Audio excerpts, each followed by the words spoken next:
이진숙 전 방통위원장이 체포됐다 석방된 지 열흘 만에 다시 국회에 나왔습니다. 오늘 격전지가 됐던 과방위 국정감사 직접 만나보시죠.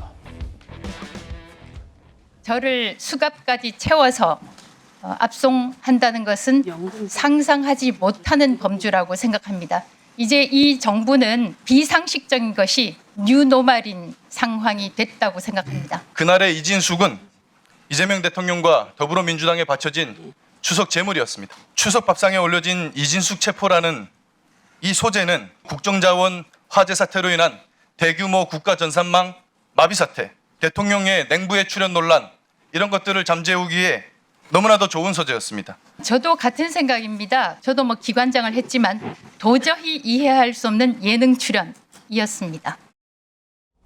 자, 석방 열흘 만에 국회 나와서 또 저렇게 또 발언 이어갔습니다. 양태인 변호사님 어떻게 보셨습니까? 이진숙 전 위원장께서는 본인께서 굉장한 정치적인 의미가 있는 약간 일종의 정치적 투사로 생각을 하시는 것 같습니다.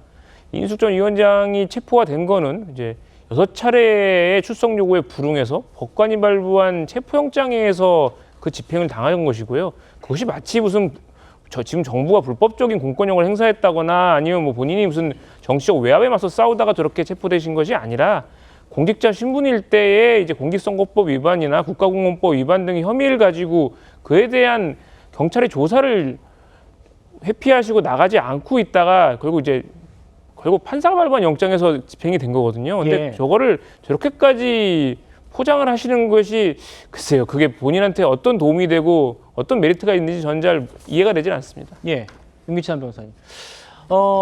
체포영장 집행에서 추석 연휴 직전에 인신을 확보한 다음에 1차, 2차 조사까지 마쳤고요.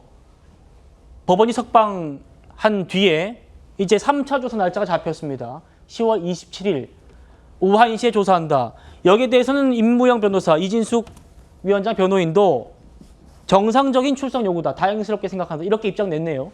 그러니까 날짜를 딱 특정한 것이 아니고 3차 조사 필요하다. 그러니까 날짜에 대해서 조율합시다. 이런 취지의 이제 경찰의 의견이기 때문에 그런 것들이 통상의 예입니다.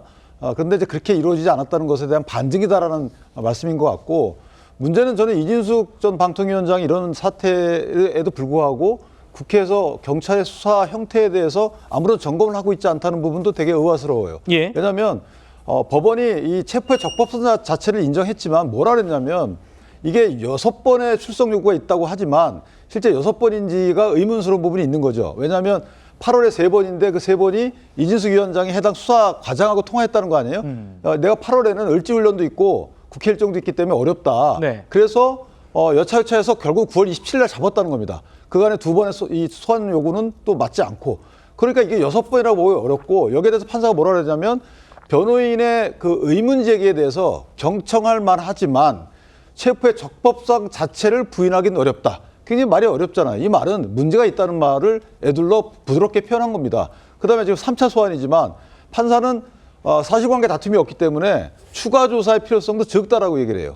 자, 이런 상황에서 경찰이 또 소환 조사를 하는 겁니다. 그리고 또 하나는 검찰이 폐지되면서 경찰이 수사 권한을 상당히 가지게 됐는데, 그러면 경찰 내부에서 통제 장치나 통제 이 개선이 제대로 작동하는지, 이거는 우리 국회가 따져봐야 되는 부분인데, 과연 국가수사본부에서도 인정을 했지만 그러니까 국가수사본부에 다 보고됐다. 그러면 이 보고됐고 나서 각 서울경찰청장, 국가수사본부장 등은 무슨 어떤 지시를 했는지 네. 이런 것들도 다 체크해 봐야 돼서, 만약에 체크해가지고 야, 나온다 그러면 체포영장 굳이 신청할 필요가 있습니까? 이렇게 본인의 의견을 내야 되는 것 같아요. 제가 볼 때. 왜? 나온다고 했으니까. 27일 날 못 나왔지만 어쨌든 나갈 의사를 표했는데도 체포영장을 하는 경우는 전 못 봤어요.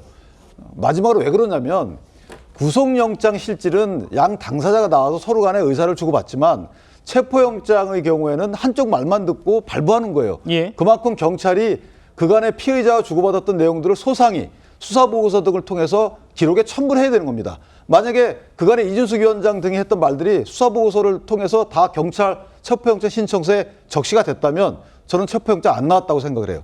그렇기 때문에 차제에 이런 제도적인 거, 규정 또는 실무 어떤 서식내 이런 것들을 좀 보완하는 하나의 계기로 삼아야지 그냥 정치적인 양 진영에 따라서 공방하고 끝. 저는 이러면 발전은 없다고 봅니다. 예.